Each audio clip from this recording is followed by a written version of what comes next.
Good morning, everyone. Welcome back to another Champions League night. Manchester City. I don't know if you've heard, but they play PSG tonight at the Etihad Stadium in the second leg of the Champions League semi-final. 2-1 up. And as seems to be tradition now, I've got Ahsan alongside me here to ease those Champions League nerves and woes. Good morning, my friend. How are you doing today? You all right? I'm doing very well. How are you doing? I'm okay, man. A little bit tired, a little bit hungover today, but other than that, I am well. I'm good. Thankfully, because of the hangover, I'm not nervous right now. But give me a few hours, and I reckon I'll be there. But anyway, Asan, don't forget it's from the 9320 podcast. If you haven't already, go and checked it out. Go and do it right now in the link in the description below. There's a little brand in there Just next to down you, there. Asan, by now. 9320 pod. It's absolutely wonderful stuff. But good morning, my friend. Good morning. How's life treating you? Looking forward to tonight. I'm looking forward to it. I'm pretty calm, to be honest. Like I woke up feeling calm about the thing, but I also woke up and was so consumed by the fact that we play Paris tonight that I completely forgot that I actually have another job, and I had a call at How you half doing, man? nine It's this City. morning. City and I had nothing. it's mad. I had a call at 9:30 this morning with Amazon about a project. I completely forgot about that call. Started recording a podcast with Howard. Got 10 minutes into the podcast with Howard. My phone's blowing up. People going, "Where are you?" We're all in the meeting room, and I'm going, well, "What are you talking about? What meeting?" What a name And then drop it's straight away there, and man. then I it's love it. I love it, dawned man. on me like, oh my God. So then I was like, Howard, mate, this podcast is now over until later this morning, so I've got to go and do a work call. So yes, football on my mind, Busy. mate. Busy Busy and in football on my the mind. busy day in the life of Asan. But it is worth it. It's worth it because tonight is Oh obviously an yes. absolutely massive game of football. Massive used intentionally there for the old term bursts. But yeah, it's huge. It's going to be huge. I can't wait. I'm personally. As confident as I can be, as I can be really, because I was sat there last night, I mean, I was definitely letting the alcohol guide my thoughts, but I sat there thinking, shit, I think we're going to win the Champions League. Then I was thinking, what am I thinking? Don't Like, I was do sat there that. last night, but Don't do last that. night. But I was drunk, is what I'm getting at. So I was like, Okay, then I woke okay, up this okay. morning feeling a lot less kind of confident, and I was thinking, oh shit, are we? But then I thought, Joe, why can't we get to the Champions League final? Why can't we do it tonight? I mean, like, and obviously there's a myriad of reasons why that's possibly not going to happen. But I was starting to think, no, maybe we should feel confident, man, because we are a good side. We are in the right position. We've got obviously the advantage of the two away goals. I know they're probably going to score tonight, but this morning I woke up feeling pretty decent, apprehensive but decent. Do you share that same confidence, man? Well, some of that confidence at least. Yeah, I mean, I'm like, so I find myself in the same place I found myself in pre Dortmund both legs and pre the Paris first leg, which is that I'm pretty calm. I Yeah. believe that if the players do what they've done all season, exhibit the qualities that they've shown all season, then they will not concede too many goals and they will score a goal themselves. If I they agree. score a goal, I almost feel as though even before the concession of a goal, if City score a goal tonight, then I think that's almost the. I'd be going into the game going, that's the imperative. First 30, you go out there and you score a goal, right? Yeah. And then it's 3-1. And then it's like, you know, the you almost want to kill the hope that Paris could have. That's what you want to do. What you don't want to do is make them feel like we felt at 1-0, half time coming out for the second half. We're still in this game. Yeah. Yeah. So if the game remains 0-0 and Paris go into half time, they will come out in the second half going, we're still in this game. If we score a goal, City might shit themselves. And then we only need one more, and then it's over. So I think that it's important that we do what we're good at. And what we're good at is what we did in the second half against Paris last week. The one thing I would say, you know this, we'll suffer tonight. We won't get Yes. 90 minutes of domination. There I will agree. be moments where they will have our backs against the wall. And I think that what I'd like to know what you think, right? I've my my belief in the team has evolved, and I now believe that they have a much more robust mentality when they are under the cosh. And I think that that's massively different from even 12, 18 months ago, where you felt as though any negative momentum shift for City tended to compound itself. It tended to, you see what I mean? It just became self-fulfilling. Whereas I feel we're a lot stronger now to ride through those moments. Do you feel like that, or do you think we still have a brittleness there? It does feel different. It does feel like these kind of little setbacks don't. Well, I guess they don't throw us entirely anymore. It did feel like that was our main problem in the Champions League. A little bit of pity is maybe not the right word, but we definitely went inside our heads a little bit, and you could tell the players felt hard done by if we conceded a goal, which is looking back, it's a little bit like, why, because as you said, that maybe that's the greatest realization now, is that maybe Guardiola's talked a lot about recently about chaos and all that kind of stuff. Maybe they've just realized as a collective, look, we are going to concede goals, and maybe we are going to have bad moments, and obviously they knew that, but maybe to the point where they've really tried to refocus and think, look, this doesn't affect us, we have to really focus on our own game. If we can see the goal, so be it, and just crack on. And obviously that's always should have been the case, but when you get so used to winning, it almost seems offensive to concede a goal sometimes. And I do wonder, sometimes it does, doesn't it? Like sometimes I do wonder if like they didn't handle it particularly well. I don't know why, for whatever reason, because it is such a natural part of the game. But it felt like it was there. And if you watch the game as much as we do as fans, and you watch the team for that long, and you still feel like it's there, there's usually no smoke without fire. And it felt like something mentally was a little bit different than it is now. And I do wonder if it's because of different people. I was theorizing on Twitter the other day with the idea that maybe the types of leaders have changed in the team now. Like David Silva and Vincent Kompany I saw that. and so on have gone. I saw that. Yeah, and I might be wrong there, but it's like they were very much, they had a bit of baggage themselves in terms of they've been there and all that kind of stuff and never quite got over it. And I do wonder if the one side of these players leaving is actually it frees up the likes of Diaz and Rodri and Bernardo to come forward as senior type players who maybe don't have quite the same feel or quite the same level of expectation on their shoulders to drag us through it in the way that Vincent Kompany had that expectation on his shoulders, or David Silva did, because they were senior players. So I wonder if something's changed just by default, because the squad's moved through the ages and the players have changed and their attitude's just a bit different than it was because different players are there. Now, it might not be as simple as that, but it does feel like it's like, I don't know, it does feel like the team are calmer. And maybe it's a combination of them, different leaders emerging within the team, and maybe it's a combination of that and Guardiola just accepting to trust his players a little bit more, maybe don't go too crazy. And if something happens, chaos happens, it's not the end of the world. So it's hard to pinpoint it down, but I'm really confident tonight, mate. I really genuinely am. I don't know why. It's like I feel like maybe I'm just getting carried away, and my heart's thinking over the head this morning. But I feel like this team is up for it, and I feel the fact, obviously as well, by the way, the fact all the players are rested. That's got to be huge, hasn't it, tonight as well? Because they had a really difficult game because they've got to try and win the French league still. Ligue 1. Absolutely, they had a really tough game. The team picks itself tonight, doesn't it, man? Really, pretty much. I think Zinchenko gets in ahead of Cancelo. But outside of that, I think it's the same team that played last weekend. One thing I'll ask you, actually, because obviously we didn't do our pod, so I'm going to do it afterwards. I was going to ask Howard. So Fernandinho gets hooked after an hour at the weekend, and Rodri stays on the pitch for 90. Is that like...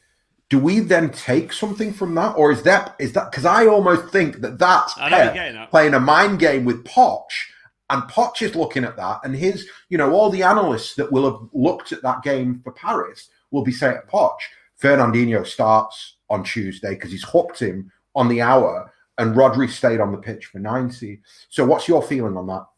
That's a. Rodri did look in the first half. He was a little bit nervous. Then he was fine against PSG in the first leg. That'd be interesting. It'd be. Would you have a problem with it? No, it wouldn't be an unpopular move. I mean, they've lost their legs in Idrissa Gueye. Like he's obviously not going to be playing. So like in terms of, I mean. I'm not sure if it's necessary, but I wouldn't have a problem with it. I mean, to be honest, if either Rodri or Fernandinho start, I'm happy. I mean, Fernandinho, for what it's worth, was very good the other day as well in that game. Like, typically Ferner thinking balls over the top and all that kind of thing. He's brilliant. So if he plays, as long as it's not a double pivot, if that makes sense, like I don't have a Yes. problem with it as long as we're not going sacrificing one of Bernardo or Gundogan to do it. Like if Yeah. Fernandinho plays, fine, but I don't know. I just don't want to concede.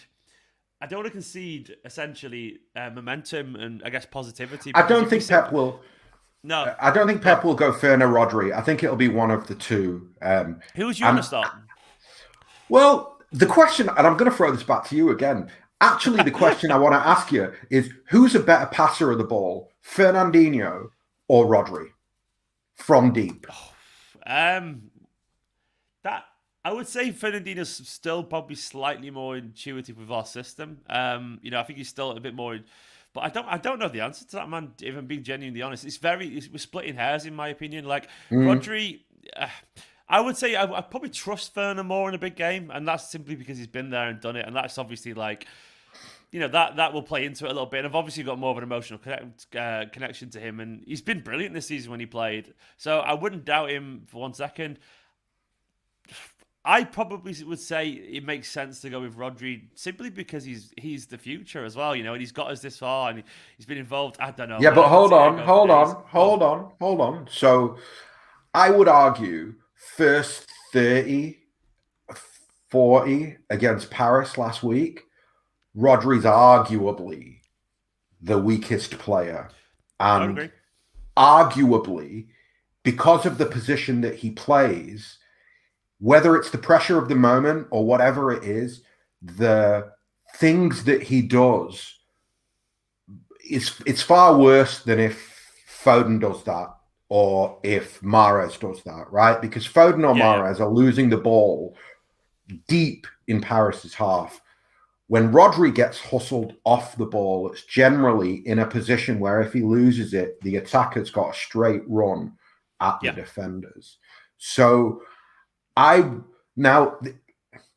one of those where I didn't have an answer this morning. When I woke up, if anything, I'd have gone, Rodri definitely plays tonight.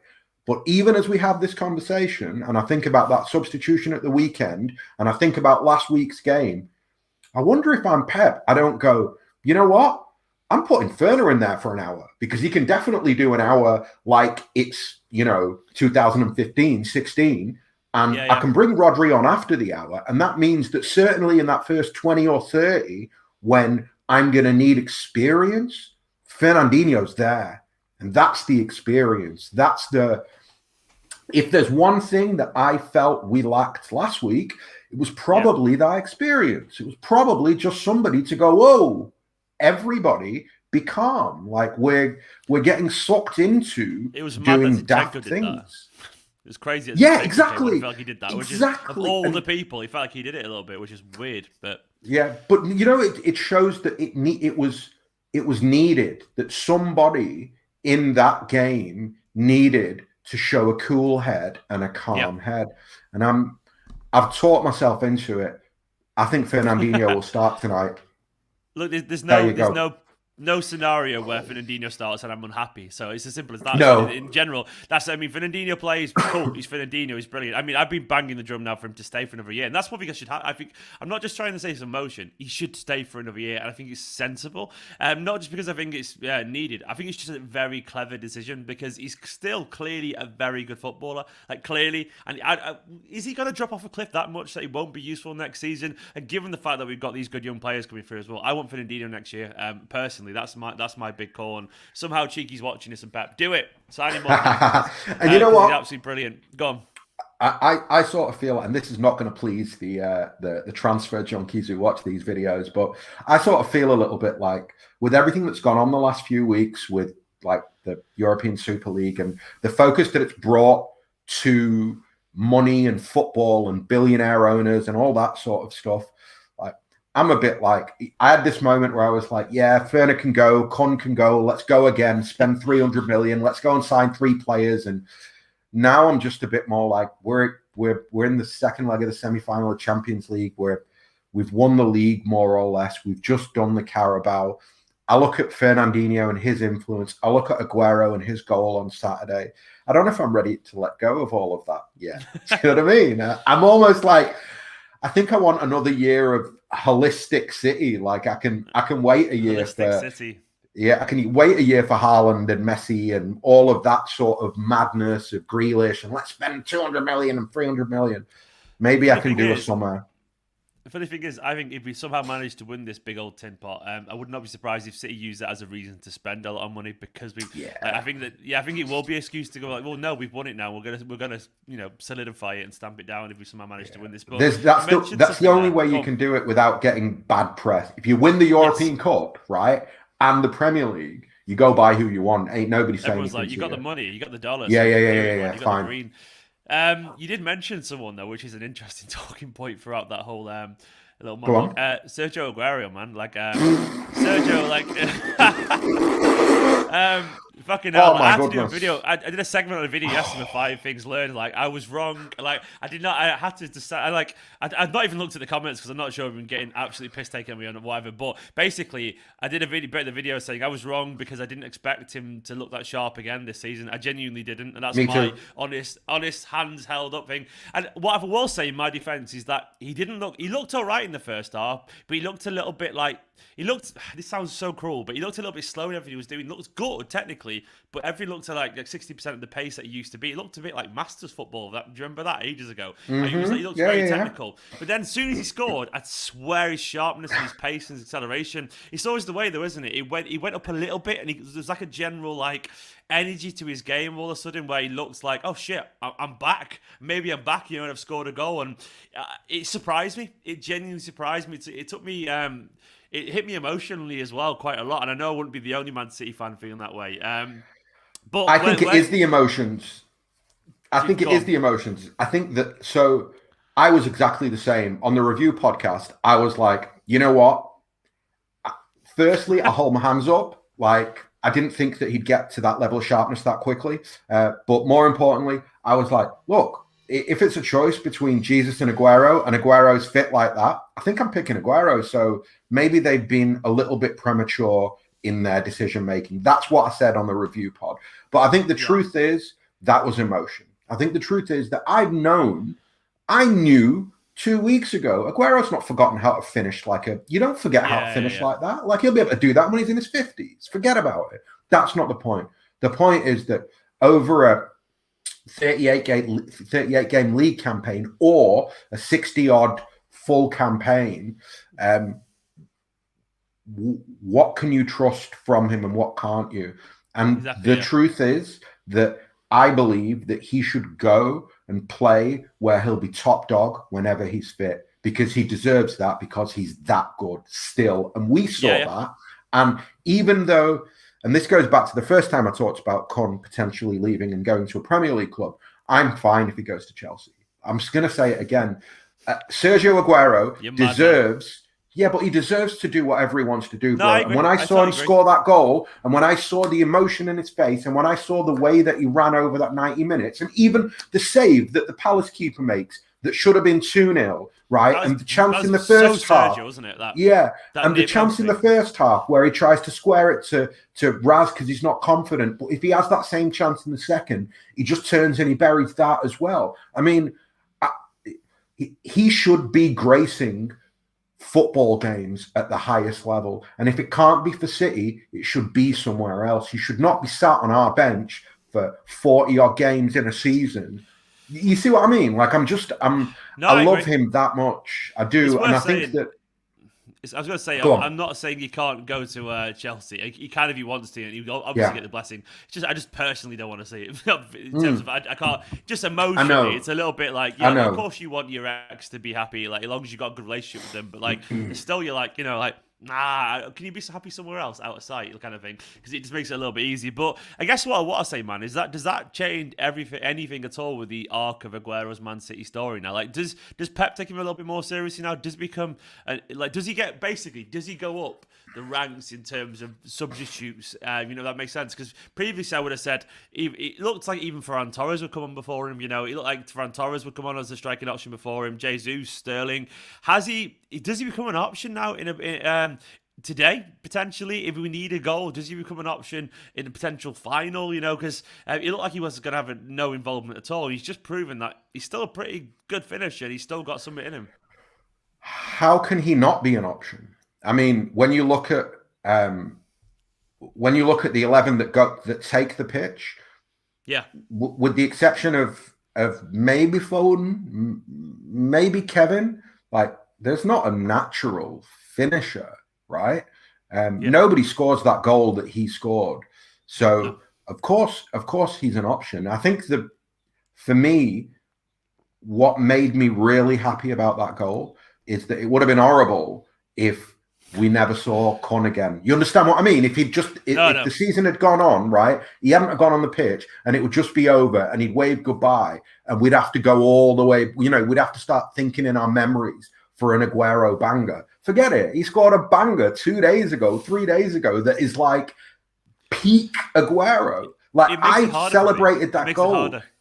I celebrated that goal like the Liverpool goal. Like, you remember the Liverpool goal, the one where he's, and he just comes out, bang. I celebrated one of the best goals like ever, that. in my opinion. Genuinely, I see the Liverpool goal as one of the most that Liverpool goal to me is one of the most perfect striker goals I've ever seen. It's exactly the kind of skills that you want from a high quality striker. I absolutely love it. I'm obsessed with that goal.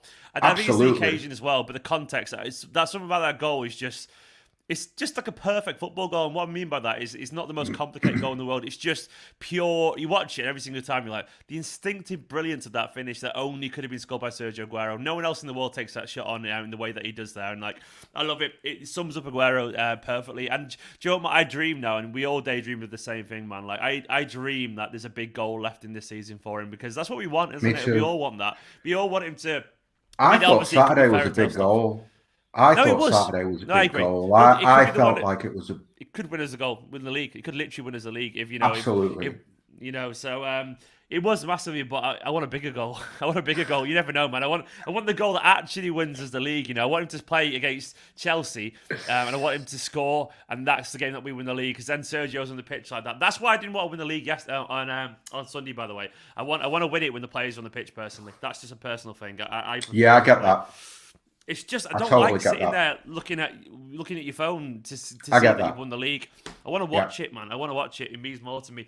But it's crazy that we're talking about both of these things. We are so fucking lucky, aren't we, these days? I'll choose when we win the league, and talk about how we're 2-1 up in the semi-finals. Life's good. It's really good, I think this season more than any season is Guardiola's season, and I think that one of the things that I will be demanding. Come the end of the season, regardless of what happens in the Champions League, because for me, the success is already there in what we've done. Personally, I'll be demanding that people begin to talk about Pep in a more respectful fashion than they currently do. I don't think that Jurgen Klopp is in the same league as Pep Guardiola, right? He's not even in the same league, so stop talking about that shit, right? It's over. It's clearly over. I think that there's been this thing that's happened to Pep that doesn't happen to anybody else, right? And that is that Pep's only judged on the Champions League. Why is he only judged on the Champions League? Because he turns the domestic league, whatever league it is, into a farmers league so quickly that there's nothing to talk about there. So the only thing they can talk about is the Champions League. So that's what they do. They obsess about it. And they judge him solely by the Champions League. That has to stop. If you look at, there's levels to this game, as the kids say, right? And Guardiola is operating at Messi levels, and there are no other coaches that have gone before him that operated at that level. And I don't know if there will be another coach in the future that will operate at Pep's level.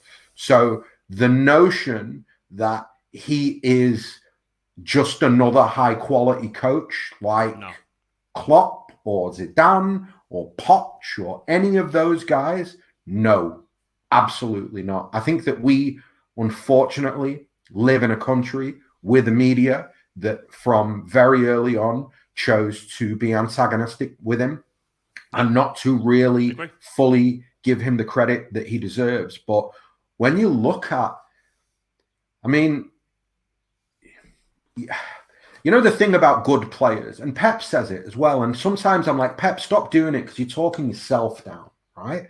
Good players will only get you so far. And even beyond that, like, City have very good players, but City don't have Mbappe's, Neymar's, Messi's. They don't have those players. They don't have pure cracks.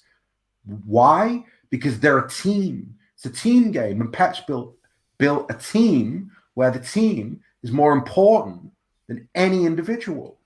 I just can't express enough how important it is that Pep gets the credit that he deserves, and how important it is that we, as the front line, go, Guardiola is the best coach of his generation, of any generation. It's just not a conversation to be had anymore. Like yeah, I'm sorry, it's not a conversation. It's just tribal nonsense, most of it. I mean, the idea of playing down Guardiola. Media do it too. The media do it silly. too, though. For what it's worth, I do think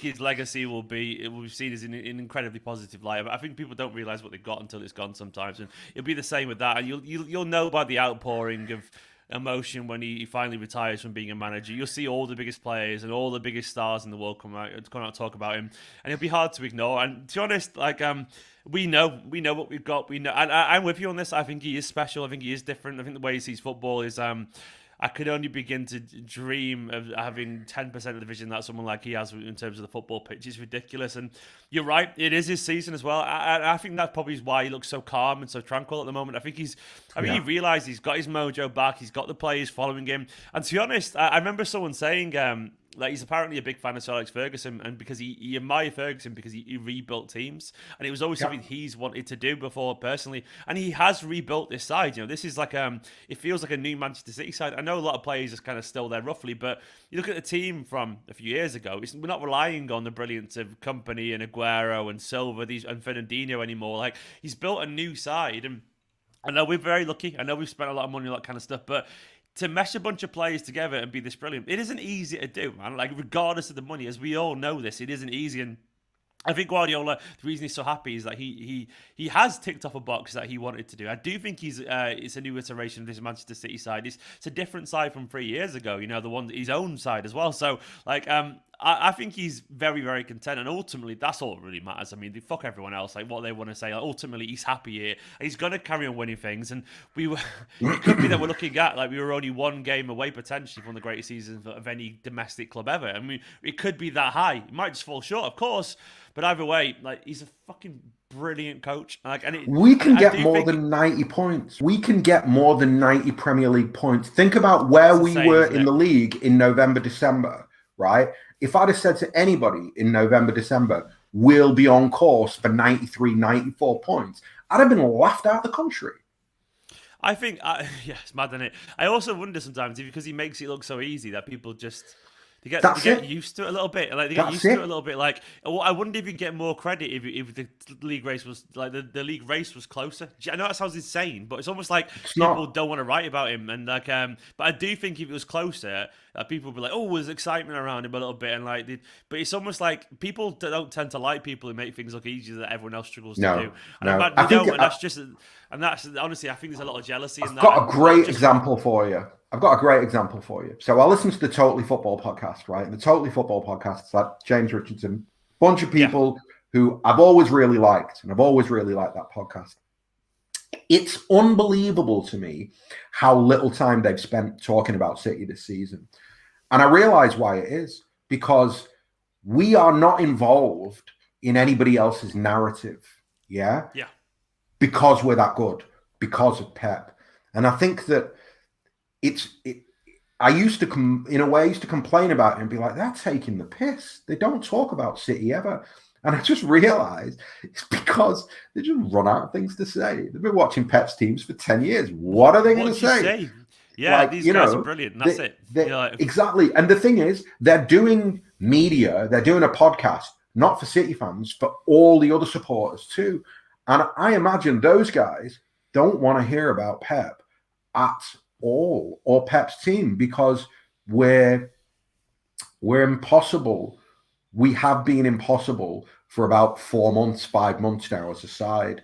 And that's, 5 games we've lost this season out of, count them, 5 football matches across all competitions.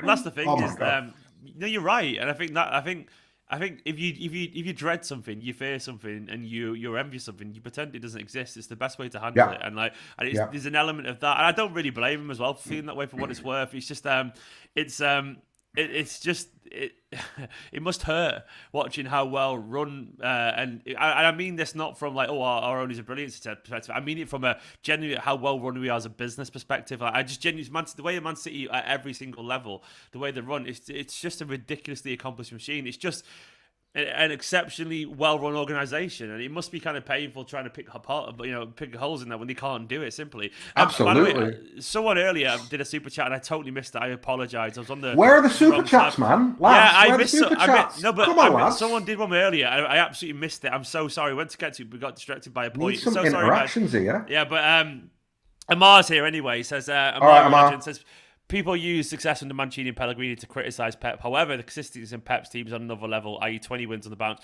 It's not even in the same universe, mate. It's No. I love Mancini. The guy changed our lives as Manchester City fans. Genuinely did. And Pellegrini, good bloke, gave us some good fun times as well. But I love Pellers.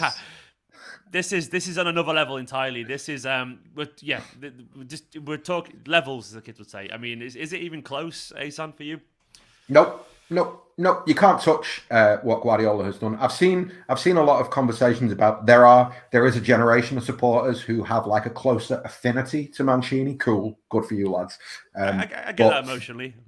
Yeah, I kind of get it too. But me, I don't think that you. When it comes to football, there's just not a comparison between Guardiola and anything. I mean, if we're talking about him being the greatest coach of all time, how are you going to try and compare him to other City coaches? It's just not point. There's no point. Like, if Messi played for City, you wouldn't try and compare him to City players that have gone previously because he exists in his own universe. It's no disrespect to Mancini or Pellegrini. They were just to be honest, they were the right steps on this journey, really, weren't they? But Mancini was necessary, absolutely brilliant to get us across that, and we probably needed someone like Mancini with that Italian fieriness and that fuck you, we're going to win attitude, and he did get us there, and he crossed us the line, and it did trigger Alex Ferguson, so he's worth. I fucking love him for that. I love the sound bites that Mancini caused. I'll forever love him for that alone, because I'll always love him for that. I'll always love him giving it the back blue to scarf, Ferguson. the fights. Like, Noisy Neighbours doesn't exist, does it? Noisy Neighbours doesn't exist without Mancini being there to absolutely poke and prod those fires, and I absolutely love him for it. And then Pellegrini, that smooth transition into this Pep world, absolutely necessary. And I'm not just trying to play him down as like pre-Pep and post-Pep or whatever, because I'm not trying to say like, and I'm not putting him down. I guess the point I'm making is that, the club was heading somewhere regardless of who was going to. It was all built towards Pep, and that's not Mancini or Pellegrini's fault. But they did a brilliant job on the way to that. And but the club right now it will be pre-Pep and post-Pep. It will be, in my opinion. We'll look back and go like that. This is the time when we become this super club, and Pep was that line in the sand moment, and things did change from that moment onwards. And do you remember when Pep was leaving for Juventus last summer, or was that the summer before when he was definitely leaving for Juventus? I don't know, man. It's crazy to think as well. He's still. How long has he got left? Another 2 seasons. 2 years. 2 years, man. We've got 2, and you know what? I'm gonna take.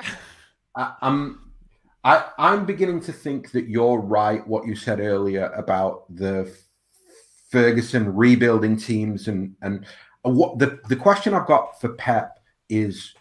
Having achieved what he's if having achieved what he's achieved, right, what is left in a way, and actually what I believe is that what isn't left is just to go to another league and do the same thing again, because it's almost like even Pep knows now, like, well, look, I've made England a flat track for 3 years out of 5, right? So if I can do that in England, which is universally accepted as the toughest league in the world, what am I going to gain from managing Juventus other than, like, I managed Juventus and I managed in Italy? You can go and do that when you're 60. Do you know what I mean?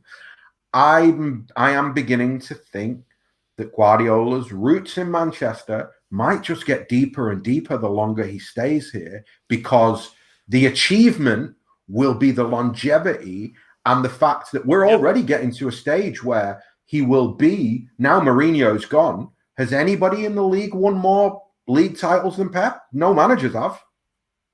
No coaches have won.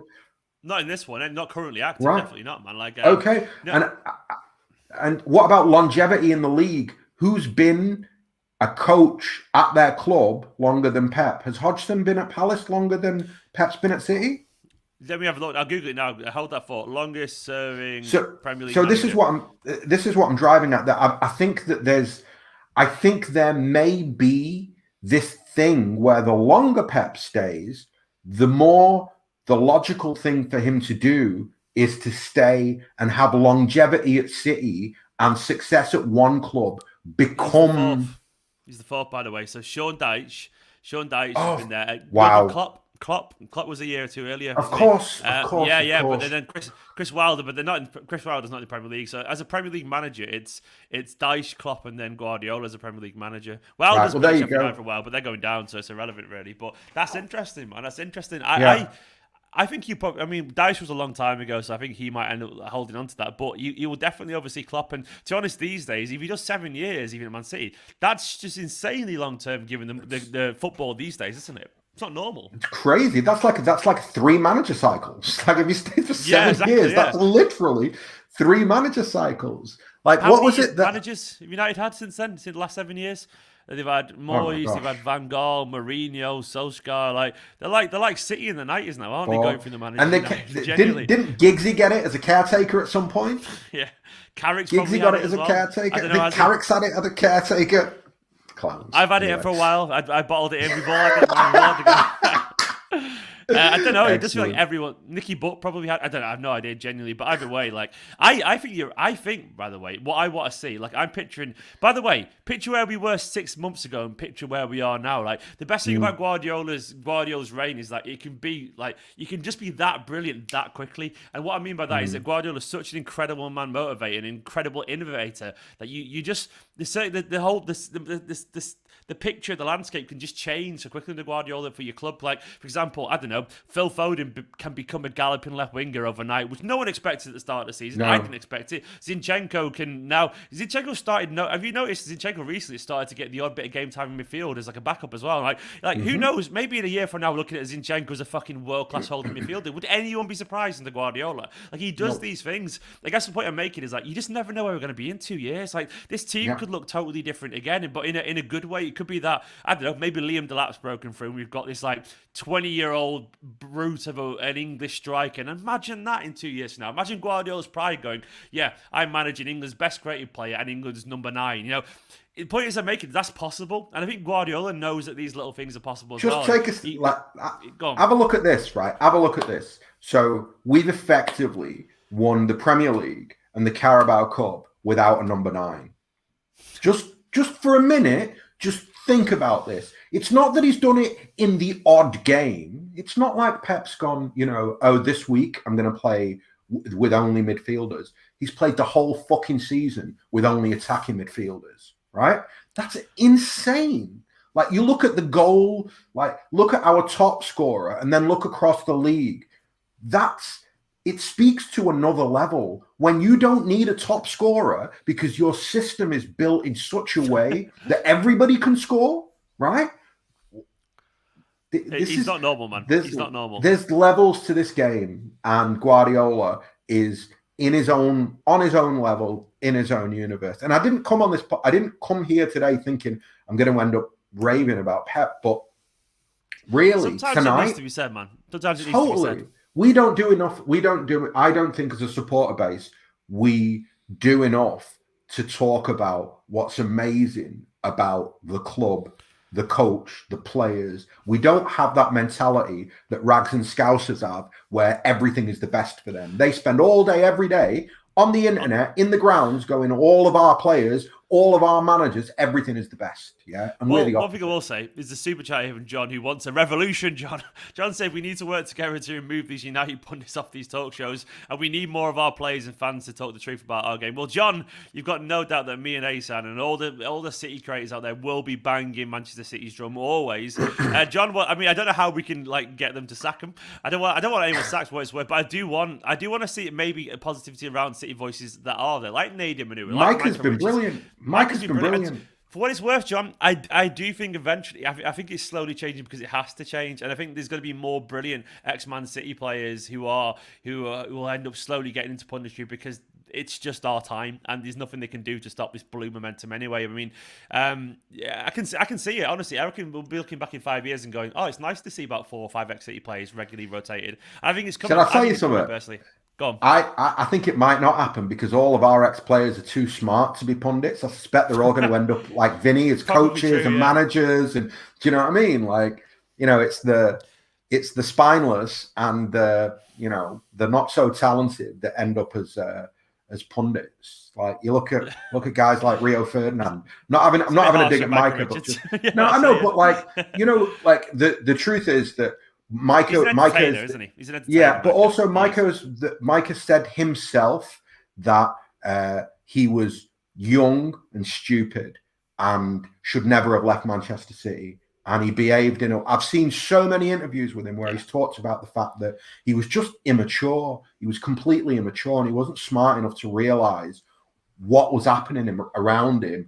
Yeah. Zaba was getting in the team ahead of him. City wanted him to sign a new deal. And Micah just, his ego went, nah, like I'm going to go and play somewhere where I'm wanted. And yeah, I mean, it's unfortunate because I love Micah. So I mean, it's Micah existing. I guess one thing I will say about Micah existing is it makes it easier to hire another Man City pundit, I guess, because he's done so well. He definitely opens the door for others, which is massive. And there will be 1 or 2 more. There will be eventually, maybe not loads, but eventually it's going to happen just through inevitability. Because if you want the top players are going to be Manchester City players. So in the future, I don't know, maybe they could get Stephen and Ahsan on. That'll do. We'll go on the tell you. We'll sort it out. We'll sit there. And sometimes I genuinely sit there thinking, probably some of us could probably do a better job than some of them anyway at times, genuinely. Luke said, come on, lads, 2-1 win tonight with a late Aguero. Luke, I love it, man. I love the idea of it. It's worth noticing my head would go. They have to score 2, by the way, which is like, it's weird because one of those, like, 1 goal for them changes nothing. Is it after? I always get confused. Is it before or after extra time away goals? I genuinely, my head freezes when I don't know. Somebody write it down in the super chat and tell us in the comments whether it's before or after extra time. I think it might be after extra time. Yeah, I think it might be. It always is. So they need to. Oh, that means 1 goal for them gets them to extra time, doesn't it? I think so. But either way, it's a big game. I mean, are you? We've not really talked much about the game. It's been about old Guardiola and all that kind of stuff. I mean, I guess what I will say, man, is like, how are you feeling? Are you confident about tonight? Because we've not really massively discussed that yet. Like, confidence is not. It's not in my vocabulary for these Champions League knockouts. I'm calm. I have belief. Yeah. I'm focused very much on certain players in certain moments. So I kind of look at. It's natural to look at Kev, Foden, and Mahrez. Big night for Kev. Big night for Kev. Yeah, in my opinion. Those 3 guys. I think it's a huge night for those 3 because I think that. A goal, right? And in general, we would think if balance of probabilities, where's a goal going to come from? It's going to come from some combination of Kev, Mahrez, Foden, right? So I think a goal for us before they score is that's almost the game changer in terms of you can then just be City because then even if you dominate the football, I don't know. I feel that if we get that first goal, it's going to be key to the tie tonight. And so I look at those 3 and I think that it's a huge night for them. And I think it's a huge night for them because we're at home and you have to perform at home. I think that if Zinchenko starts, it's the biggest game of his football career, unless I'm mistaken. Just a little bit, man. And it's Alex Zinchenko, we played Champions League. I mean, I'm just putting it out there, right? Here's a lad who we've been trying to sell since he arrived at the football club, yeah? And he's come on last week and completely changed the game. So it's a huge night. Like, you know who it's not a huge night for? Ruben Diaz. Because he does this shit in his sleep, man. It's cool. He's the one guy who's just like, I'm just going to be Ruben. But for everybody else, it's actually, I'm going to say those 3, Walker, Stones, Diaz, they're all right. They're in their little pocket where they've done so much right this season and have performed at such a high level that it's cool. Like you just need to do your own thing that you've been doing all season. And then in front of them, I'm still Ferner. The more I think about it, the more I think, you know what? He's thinking about Neymar and he's thinking about like the Brazilian on Brazilian thing. And we all agree Mbappe's playing, don't we, by the way? Mbappe's definitely playing tonight. Oh, yeah. Yeah, he's definitely playing, isn't he? Sean, I think. Go on. Carry on. No, you go for it, man. I think it's better to just think in your head he's going to play. I think it's better to prepare thinking he's going to play. I think it's better as a supporter to go into tonight going, he's definitely playing. And then if he's not there, fine, then we'll see what it is. But for me, he plays. Yeah. And actually, I want to see the Walker Mbappe again. Let's see it. Diaz Mbappe again. Yes. Let's see it. They did it well last time, and I trust them to handle it. I genuinely do. Not saying they will do, but I do trust them to handle it. Sean said, big love to Sean. Should I be worried Pep might overthink it with something like a 5 at the back? Don't think so, mate. I don't think so, man. I think it's pretty obvious. So, the fact that all the players who rested the other night are going to be the ones that are starting, which pretty much it implies the same lineup more or less formation-wise as the last one. So, Sean, I don't think so, man. I think this is what comes as well from the calmness of where Man City are this season. I do think he's looking at us and going like, we don't need to do anything crazy. I think it's working, and I think I think he loves, by the way, Guardiola, that he's winning on his own terms as well with this false 9 thing. I think that stuff matters to people like Guardiola, because why wouldn't it? If you're an insane creative genius, seeing your ideas come to fruition, it's very much a polite, I told you so to the rest of the world. And so I think right now he loves that this system works, and I don't think we're going to see anything crazy, mate, personally. You never know. You never know, but I'm pretty confident. I personally think the team's really predictable. I really do. I think Zinchenko's going to start. I think he's earned a start. I think Ederson's obviously going to be in goal. Diaz, Stones, they're going to play, and Walker's going to play. Possibly, you talked to Ferner now, maybe. So other than that, but if it's not Ferner or Rodri, it's going to be one of those two. Then it's going to be Bernardo, Gundogan, De Bruyne, Foden, Mahrez. I think it's really obviously going to be that. There's an argument I would suggest that some people have said that maybe a little bit of pace on the counter because they're going to be pushing forward. Is there an argument for Jesus or Sterling in your book? I think that the one curveball that I think Pep could throw would be Sterling through the middle. Rather than Bernardo, right? So basically a midfield 3 of Ferner, Gundo, KDB, for example, and then a front 3 of Mahrez, Foden, and Sterling, and you put Sterling central and you push him right up against Kimpembe, and you make whoever replaces Idris Gueye really think about what they're going to do. And I think the thing about Raz centrally that I always quite like is that he's smart enough to drop deep, and he's also got the pace, the power, the acceleration to run past players, even if his starting position is deep. I still can't see him starting though. Like, I mean, it's a possible curveball. Absolutely. Yeah, and I agree, it's a possible thing, but I don't know. I can imagine the flow of this game, by the way, going very similar to the first, very similar. Like, I think that in terms of they will try and hurt us early on, because I think that's PSG's best tactic, really, just to kind of shift the momentum of the tie. I think the longer they wait to try and get a Man City, the more likely we are to settle. And you don't want Man City to settle into the game, do you? You don't want them to be.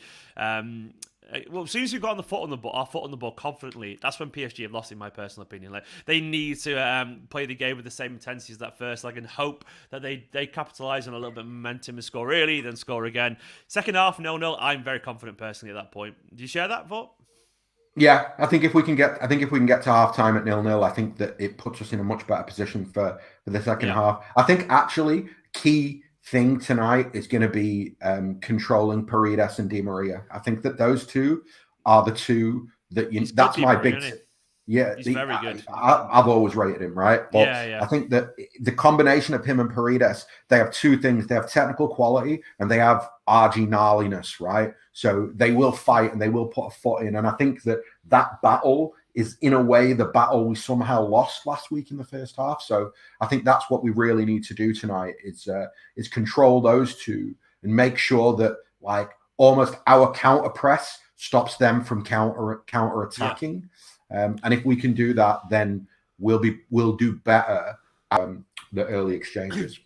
And if we can do that, Ahsan, we'll be in a Champions League final. How nice does that sound, man? Before we go, Mate, mate, go on. do you want to give some tell people watching right now why Manchester City can get to this Champions League final? Tell us why we can believe. Go on. Because we have a team that is greater than the sum of its parts, and Paris just have expensive players who aren't even really the sum of their parts right now. And I think that in Pochettino, they have a new manager and they're fighting for a league title. And everybody should be confident that everything that we've done between November and today has brought us here. Do you know what I mean? You don't have to think about anything else. You don't have to. If the team picks itself and the coach picks himself, right, and the subs pick themselves and the tactics pick themselves, and we've got ourselves here, it's cool. Enjoy it. Have a drink when the team comes out and enjoy it. Exactly, that's it, man. Like, I mean, I guess one thing I will add to that finally is that if we can't feel confident or calm at very least, given what we've seen in the last few months, when can you? Genuinely, when can you? Like, Exactly. Tonight is as good as it gets, guys. So enjoy tonight, even if it's going to be painful. It will be painful at some point. That's one thing we have to remember to keep our collective heads, because they're too good a side not to give us some trouble at some point. It's just part of it. You got to ride through that storm, and hopefully the journey will be worth it. But guys, thank you so much for watching. Big love to Ahsan once again. It's a big night. We've all got loads to do. Ahsan's got podcasts to record, man, as well. So is that coming out today, the podcast you're recording now, by the way? It is. We're going to literally, it's got a thing off Howard going, we have to do this right now. So I'm going to end this, go straight to the pod, and it'll be out in about an hour. And actually, today's preview, we're going to stick it on SoundCloud. Normally, we do the kind of previews on the 9320 player, but today it's going to be on SoundCloud. So anybody who's watched this and still wants to hear my voice even more can go over to SoundCloud in a couple of hours and check it out. I lost you. I'm not sure if anyone else could hear you, but I think you were saying it was only a SoundCloud. I genuinely lost you for a second there. I think it's my earphones being funny. But either way, Ahsan was saying if you couldn't hear him, I presume you can hear him, and it's just my earphones going funny. If you couldn't, either way, it's going to be on SoundCloud. Of course, I'll put a link and all that kind of stuff down in the description below, and I'll be retweeting it. Go and listen to it. It's Howard and Ahsan. It'll be absolutely wonderful. I guarantee you. For now, though, mate, you're a fucking legend. Come on, City. Up the Blues. Fingers crossed. Up the Blues. Let's go.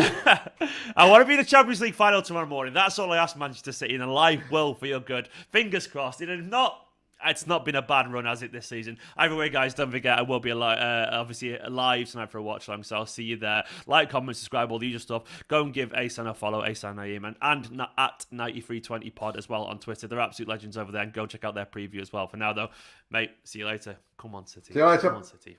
In a bit.